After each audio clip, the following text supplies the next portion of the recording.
காகம் தண்ணி பருகியது. ஒரு சிறுவர் கதை. ஒரு வெயில் காலம். வெயில் கொஞ்சம் மோசமா இருந்தது. வனத்தில் இருந்த ஒரு காகம் மிகவும் தாகமா இருந்தது. அது நீர் தேடி எங்கெங்கோ பறந்து திரிந்தது. அது பறந்தபோது ஒரு வீட்டின் தோட்டத்தில் ஒரு மண் பானை இருந்தது.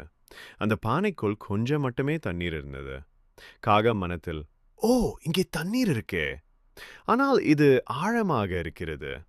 நான் இப்போது எப்படி பருகுவது? அது முயன்று பார்க்க அங்கும் இங்கும் தாவியது. ஆனால் தண்ணீரை அடைய முடியவில்லை. போய்விடலாமா என்றதும் அதை விடவில்லை. அதற்கு ஒரு யோசனை வந்தது. பக்கத்தில் இருந்த சிறிய கற்களை எடுத்து ஒன்று ஒன்று அந்த பானைக்குள் போட்டது. அப்படி நிதானமாக கற்கள் போட்டபோது தண்ணீர் மேலே ஏறி வந்தது. மிகுந்த மகிழ்ச்சியுடன் காகம் தண்ணி பருகியது. அதன் தாகம் தீர்ந்தது.